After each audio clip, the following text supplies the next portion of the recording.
Gloire à Jésus-Christ de Nazareth, le Fils du Dieu vivant, le Messie, celui qui devait venir et qui est venu pour nous sauver.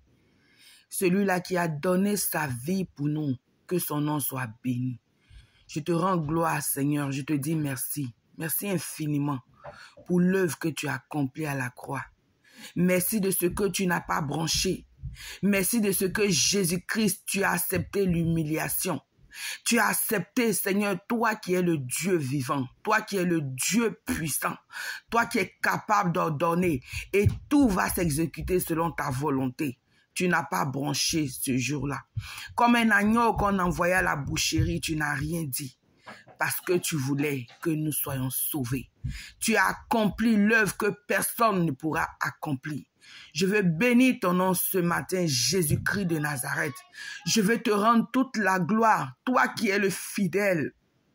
À toi qui es le fidèle, je viens te dire merci. Merci pour cette grâce merveilleuse que tu me fais de te connaître. Merci Seigneur pour ce privilège que tu me donnes d'être ton enfant. Merci pour l'œuvre que tu as accomplie à la croix de Golgotha. C'est la base et le fondement de notre foi. C'est le fondement de notre espérance. Sois béni. Et c'est à juste titre que tu as reçu le nom au-dessus de tout nom. C'est normal que devant toi, tout genou fléchisse et que toute langue confesse que tu es Seigneur. Seigneur, ce matin, ma bouche confesse que tu es Seigneur. Ma langue confesse que tu es le Seigneur des Seigneurs. Que tu es celui-là qui m'a tendu la main. Qui est celui-là qui n'a pas regardé à ce que j'étais, ni à ce que je faisais, mais qui m'a tendu la main et qui a ouvert les yeux de mon cœur pour que je saisisse cette main. Je vais te dire merci, Seigneur, parce que j'ai fait le bon choix de t'accepter comme Seigneur et comme Sauveur. Je veux bénir ton nom pour toutes ces années. Je veux te rendre gloire pour ta fidélité en toutes ces années. Je veux te dire merci. En ce jour, nous commémorons ta mort sur la croix. Je veux te rendre gloire. Je veux te dire merci. Parce que le voile du temple a été déchiré pour que je puisse accéder au trône du Père. Je veux bénir ton nom. Je veux louer ton nom parce que cette grâce n'est pas pour moi seul, mais c'est pour l'humanité tout entière. Que ton nom soit béni. Et qu'en cette journée, des cœurs soient illuminés. Les yeux des cœurs de quelqu'un puissent s'ouvrir et puissent prendre conscience que tu as payé le prix pour qu'il ne soit plus dans le même état, que tu as payé le prix pour qu'il soit sauvé, que ton nom soit béni. Merci pour ton sang qui a coulé. Merci pour ton sang qui est versé. Merci pour la victoire que tu nous donnes. Oh Seigneur, sois béni, toi le Dieu de ma vie. Sois honoré, sois célébré dans tous les coins, dans tous les recoins. Sois adoré et sois glorifié. Merci Jésus. Merci Jésus. Merci Jésus. Amen. Bien-aimés, oui, nous devons dire merci à Jésus-Christ pour l'œuvre qu'il a accomplie à la croix. L'œuvre de la croix est une folie pour certaines personnes, mais elle est une bénédiction, une gloire pour ceux qui y croient. Et je dis merci au Seigneur. Merci au Seigneur. Parce qu'il m'a fait la grâce de l'accepter. Et oui, ce matin, je viens témoigner qu'il est bon. Je viens témoigner qu'il est le Fils de Dieu. Nous allons lire, bien-aimés, pour cette petite exhortation, nous allons lire le livre de Jean. Jean, le chapitre 1. On va lire à partir du verset 43 jusqu'au verset 51. Le lendemain, Jésus décida de se rendre en Galilée. Il rencontra Philippe et lui dit, « Suis-moi. » Philippe était de Bethsaïda, la ville d'André et de Pierre. Philippe rencontra Nathanaël, et lui dit, « Nous avons trouvé celui que Moïse a décrit dans la loi et dont les prophètes ont parlé, Jésus de Nazareth, fils de Joseph. » Nathanaël lui dit, peut-il sortir quelque chose de bon de Nazareth? Peut-il sortir de bon? Non. Peut-il sortir quelque chose de bon de Nazareth? Philippe lui répondit, viens et vois. Jésus vit Nathanaël s'approcher de lui et dit de lui, voici vraiment un Israélite en qui il n'y a pas de ruse. D'où me connais-tu? Lui dit Nathanaël. Jésus lui répondit, avant que Philippe t'appelle, quand tu étais sous le figuier, je t'ai vu. Nathanaël répondit, Maître, tu es le Fils de Dieu, tu es le roi d'Israël. Jésus lui répondit, parce que je t'ai dit que je t'ai vu sous le figuier, tu crois? Tu verras de plus grandes choses que celles-ci. Il ajouta, en vérité, je vous le dis, vous verrez désormais le ciel ouvert et les anges de Dieu monter et descendre au-dessus du Fils de l'homme. Amen. Bien-aimés, hier, le Seigneur m'a donné ce passage, c'est ce passage sur lequel j'ai médité. Et le verset qui m'a vraiment touché, c'est « Peut-il sortir quelque chose de bon de Nazareth ?» Et ce matin, je voudrais dire à quelqu'un, je ne sais pas ce que les gens ont dit de toi. Je ne sais pas ce que tu as entendu dire. Parce que l'être humain a cette manie-là de vouloir rabaisser l'autre, de vouloir juger l'autre, de vouloir dire quelque chose de l'autre, de vouloir, comment je vais dire, donner un nom à l'autre. Ou souvent même, il y a certains qui vont dire même des choses sur toi, qui vont dire des choses au point où toi, tu te demandes est-ce que ça, c'est ta vie. Tu es étonné de ce qu'on dit de toi. Il y a des gens qui vont te décourager et te dire que tu n'es rien. Te dire que toi, là, tu ne peux rien devenir. Il y a des personnes qui vont te dire que toi, tu es inutile. Bien-aimé, Jésus-Christ qui est le Fils de Dieu. Voici ce que Nathanaël, qui ne le connaissait pas, a dit. Il dit, mais est-ce qu'il peut sortir de Nazareth quelque chose de bon?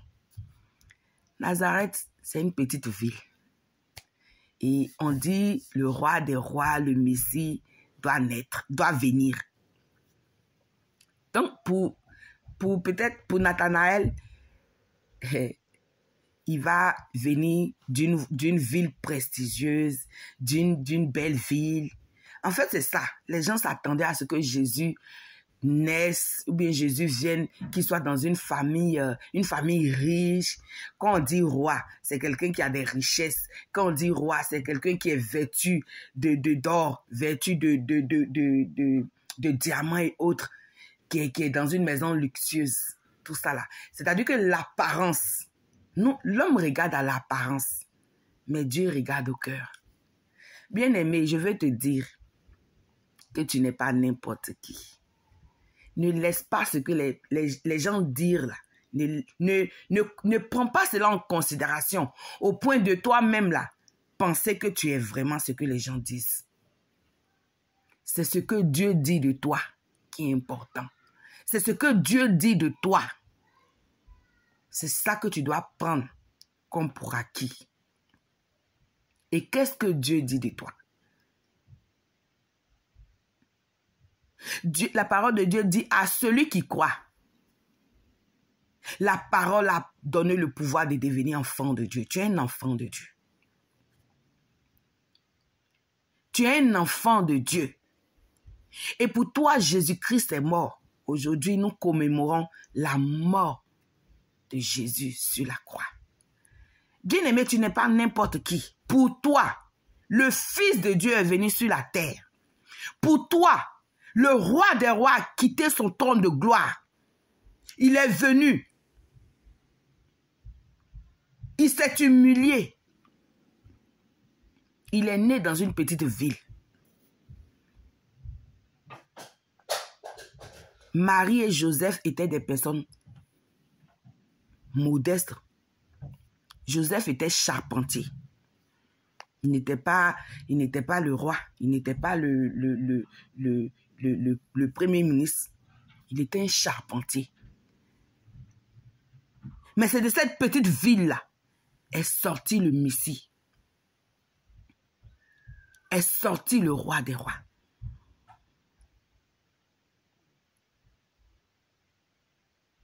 Tu es précieux aux yeux de l'Éternel. Si l'Éternel a été jusqu'à donner son fils pour te sauver, pour que tu n'ailles pas à l'enfer, pour que si tu crois, tu sois sauvé, tu n'es pas n'importe qui. Ne laisse pas les paroles des personnes dominer ta vie. Mais attends-toi à l'Éternel. Ce qu'il a dit là, ça s'accomplira. On va lire Habakkuk. Habakkuk 2. Habakkuk, c'est dans l'Ancien Testament. C'est pratiquement les derniers livres de l'Ancien Testament. Habakkuk 2. On va lire le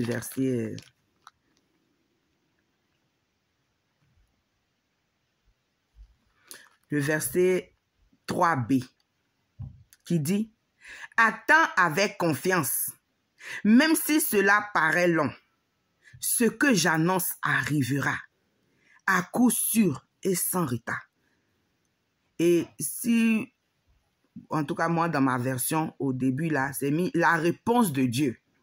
Ça veut dire que c'est Dieu qui parle. Et Dieu dit, ce qu'il annonce arrivera, à coup sûr et sans retard. Nous les hommes, on est pressés. C'est nous qui sommes pressés. Mais Dieu n'est pas pressé. Dieu fait chaque chose en son temps. Et il te dit que ce qui sort de lui, sa bouche, s'accomplit. Je ne sais pas ce que Dieu a dit de toi. Je ne sais pas quelles sont les promesses. Peut-être que tu es allé à une veillée ou bien tu es allé à l'église, tu es allé prier. Et Dieu t'a convaincu de quelque chose. Dieu t'a convaincu de ce que tu vas avoir un enfant. Mais toi, présentement, ça fait des années et des années, tu ne vois pas l'enfant. Mais bien aimé, laisse-moi te dire que celui qui a parlé, il est fidèle. Il accomplit ses promesses. Ce n'est pas un homme pour mentir, ni fils d'un homme pour se repentir. Ce qu'il promet, il accomplit. Il est celui qui dit et la chose arrive. Il est celui qui ordonne et tout s'exécute selon sa volonté. Alors, ne désespère pas. Il faut croire. C'est peut-être un travail que tu attends. Bien aimé. Quand tu es passé par certaines situations, tu es passé par beaucoup de situations, et que tu as vu la main de Dieu agir, tu ne peux pas te taire. C'est pour ça que je ne peux pas me taire. C'est pour ça que je ne peux pas me taire. Et que je viens parler du Seigneur. Vous savez, je me suis converti très jeune. Je me suis converti très, très jeune. Et ça va pratiquement faire près de 26 à 27 ans que je suis converti. Je suis passé par beaucoup de difficultés. Beaucoup de difficultés. Je suis allé à l'école, j'ai eu des diplômes. Mais pour que je puisse travailler, ça a été compliqué. Il a fallu même que je quitte mon pays pour venir dans un autre pays pour avoir du travail. Et même là encore, quand je suis arrivé, je n'ai pas automatiquement travaillé dans le domaine dans lequel j'ai étudié. On va dire que c'est maintenant que le Seigneur a fait grâce. Et toutes ces années-là, vous savez, il y a un de mes oncles qui est décédé maintenant et je suis attristée quand je parle de lui parce qu'il m'a beaucoup soutenu dans la prière. Vraiment, il m'a beaucoup soutenu dans la prière. Et un jour, il m'a donné une parole. En fait, je priais avec lui. Quand je vais au village, je prie avec lui. Et il m'a donné une parole. Il m'a dit que Dieu me dit que tu vas travailler dans tel endroit. Je vous assure que quand il a dit ça, dans mon cœur, j'ai dit, parce que l'endroit qu'il a dit là, c'est pas vraiment. Parce que là, j'étais dans mon pays. Donc, je me disais, là-bas, là, c'est pas n'importe qui va là-bas. Bon, j'ai dit ça comme ça dans mon cœur. Sincèrement, je n'y croyais pas. Mais je sais que le Dieu qui a dit ça, il est fidèle. Et que ce qu'il a promis, là, il va l'accomplir. Peu importe le temps. Peu importe le temps. Et aujourd'hui, je vois que cela est possible. Je vois que cela est possible. Non, Dieu, il est bon. C'est pour ça, ne néglige pas l'œuvre que Jésus-Christ a accomplie à la croix. Approprie-toi la victoire de Christ. Parce que Christ est mort, mais il n'est pas resté dans le tombeau. Bien aimé, il n'est pas resté dans le tombeau. Il est sorti victorieux. La Bible dit que le 3e jour, il est sorti du tombeau. Les soldats, le seau et la grosse pierre qui était devant le tombeau, là, que peut-être combien de personnes pouvaient enlever. Mais cette pierre a été roulée. Et le roi des rois, le Fils du Dieu vivant, Jésus-Christ de Nazareth est sorti. Ah, bien-aimé, si Dieu pouvait ouvrir ton cœur, ouvrir les yeux de ton cœur et te faire comprendre, pour te faire comprendre cette chose merveilleuse que Jésus-Christ a accomplie. Bien-aimé, tu n'allais plus rester dans l'état dans lequel tu te trouves là. Tu allais refuser de dire non, un si grand sacrifice, et puis moi je vais être à l'écart. Non. Tu allais dire non, il faut que je me lève, il faut que ma vie change. Il faut que mon comportement change. Parce que Jésus n'est pas mort à la croix, il n'a pas payé toute cette souffrance-là pour que je sois à l'enfer. Au contraire, il a payé pour que tu sois sauvé, pour que je sois sauvé. Alors, c'est pas normal que tu restes dans ce même état. C'est pas normal. Ce n'est pas normal.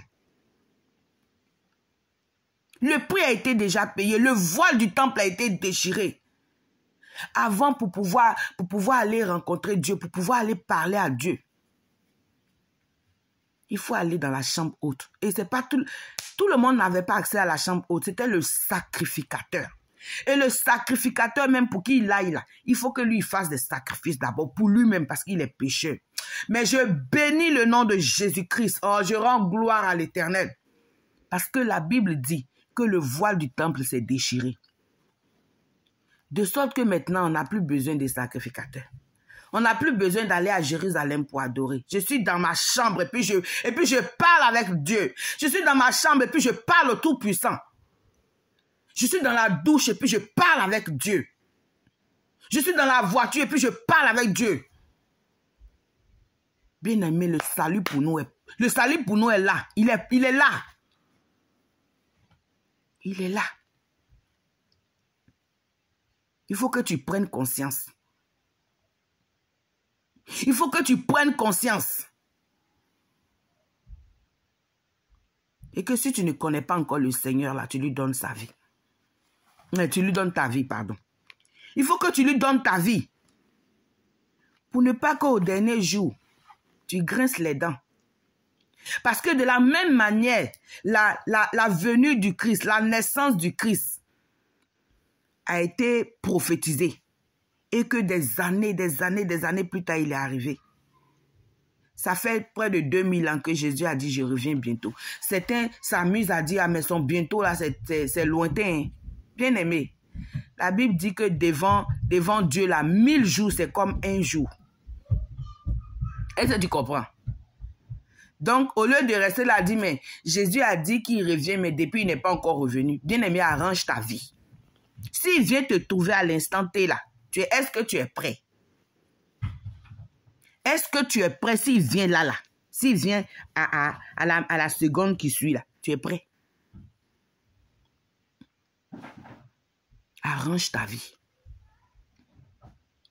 Arrange ta vie. Peut-être que c'est à cause de toi qu'il n'est pas encore venu. Parce qu'il veut que tu sois sauvé. Donc, il faut que tu arranges ta vie. Le sacrifice de Christ à la croix, c'est la grâce qui a débordé. Parce qu'il a pris nos péchés. Il s'est chargé de nos iniquités. Pour qu'on soit sauvé. Alors, il ne faut pas négliger ce si grand salut. Ne prends pas l'affaire de Dieu comme de l'amusement. Je voudrais parler aussi à mon frère, à ma soeur qui a changé de route. Tu avais donné ta vie au Seigneur et peut-être à cause des difficultés, à cause de certaines choses, à cause peut-être du manque, tu as pris un autre chemin. Mon frère, ma soeur, ce matin-là, le Père t'appelle, il te dit reviens à la maison. Reviens à la maison.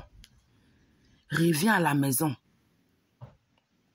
Ne reste pas là où tu es là. Reviens à la maison. Je ne sais pas qu'est-ce que tu as enduré. Je ne sais pas qu'est-ce que tu endures. Mais reviens à la maison. Il n'y a pas meilleur endroit que dans la maison du Père. C'est lui qui est capable. Ce que tu cherches là, c'est lui qui est capable de te donner. Ce que tu veux là, c'est lui qui peut te donner. Ne te laisse pas distraire. S'il te plaît, reviens à la maison. Les hommes déçoivent. Tu peux être dans une église et puis les gens vont te décevoir. Soit par une parole, ils vont te frustrer ou bien il y a des choses qui se passent. Même entre les enfants d'une même famille, il y a toujours des chicanes. Il y a toujours des enfants qui pour peut-être un jouet, ils vont se battre ou bien peut-être pour quelque chose, même les grands. Il y a toujours ça. Et on nous dit même que la langue et les dents, ils sont ensemble. Souvent, tu es en train de manger ta dent morte, ta langue. Mais bon, est-ce que tu vas arracher tes dents? Ou bien tu vas tirer ta langue pour enlever? Non. Alors, ne dis pas non, j'étais dans une église. C'est pas à cause d'un homme. Tu as renié la foi. Pardonne. Peu importe ce qu'ils t'ont fait, pardonne. Et reviens à la maison. Reviens à la maison. Le Père t'appelle. Il t'appelle, reviens à la maison. Toi qui es dans les difficultés, toi qui es dans des situations, tu dis que c'est compliqué, tu dis qu'il n'y a plus d'espoir. Jésus-Christ est l'espoir. S'il a donné sa vie pour toi, ce n'est pas la santé qu'il ne peut pas te donner. Ce n'est pas l'enfant qu'il ne peut pas te donner. J'ai déjà raconté ici mon témoignage pour pouvoir avoir des enfants. Bien-aimé, Dieu est capable de tout. Rien ne lui est impossible. La Bible dit que le peuple d'Israël, ils étaient devant la mer Rouge. Derrière eux, il y avait les soldats, l'armée égyptienne, la puissante armée égyptienne. Et devant eux, il y avait la mer Rouge. Bon, là, il y avait quelle était la solution? S'ils retournent, les soldats seront après eux. S'ils avancent, voici la mer, ils ne savent pas nager. Et même s'ils savent nager, ils ne peuvent pas tous passer. Je n'ose même pas imaginer leur désespoir. Je n'ose même pas imaginer dans quelle inquiétude, quel était vraiment le sentiment qui les animait à cet instant-là. Ah, mais le Dieu fidèle, le Dieu qui n'abandonne pas ses enfants, le Dieu qui a la solution, peu importe la difficulté, peu importe le problème. Toi, tu penses que c'est une montagne, c'est tellement grand, c'est pas plus grand que Dieu. Dieu dit et la chose arrive. Il ordonne de tous ses équipes selon sa volonté. Et Dieu a dit à Moïse d'étendre le bâton. Et quand il a étendu son bâton, la mer s'est repoussée. Bien aimé, il commande à la mer lui obéit. Tu as déjà vu les vagues. Tu as déjà vu qu'on appelle ça même, la tempête. Chez nous ici, nous on voit ça tout le temps. Mais Dieu parle à la tempête et puis la tempête s'arrête. Bien aimé, ce Dieu-là, il est fidèle. Il n'a pas changé. Il n'a pas changé. Il n'a pas changé. Je voudrais qu'on lise pour terminer Matthieu. Matthieu le chapitre 27.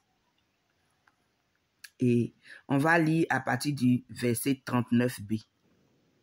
À partir du verset 40, pardon. Toi qui détruis le temple et qui le reconstruis en 3 jours, sauve-toi toi-même. Si tu es le Fils de Dieu, descends de la croix.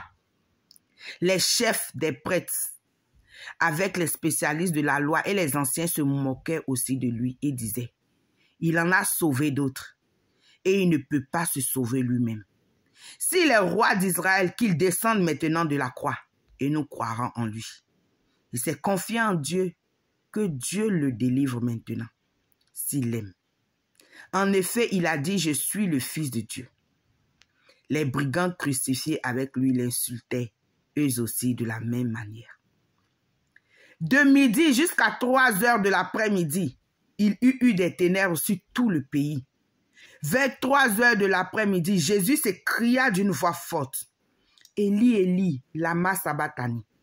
C'est-à-dire, mon Dieu, pourquoi m'as-tu abandonné? Quelques-uns de ceux qui étaient là, après l'avoir entendu, disaient, il appelle Élie. Aussitôt, l'un d'eux courut prendre une éponge qu'il imbiba de vinaigre. Il la fixa à un roseau et lui donna à boire. Mais les autres disaient, laisse donc, voyons si Élie viendra le sauver. Jésus poussa de nouveau un grand cri et rendit l'esprit. Et voici que le voile du temple se déchira en deux, depuis le haut jusqu'en bas. La terre trembla, les rochers se fendirent, les tombeaux s'ouvrirent, et les corps de plusieurs saints qui étaient morts ressuscitèrent. Étant sortis des tombes, ils entrèrent dans la ville sainte après la résurrection de Jésus et apparurent à un grand nombre de personnes. À la vue du tremblement de terre et de ce qui venait d'arriver, l'officier romain et ceux qui étaient avec lui pour garder Jésus furent saisis d'une grande frayeur et dirent, cet homme était vraiment le Fils de Dieu. Amen. Bien-aimés, Jésus est vraiment le Fils de Dieu qui est mort et qui est ressuscité pour nous sauver.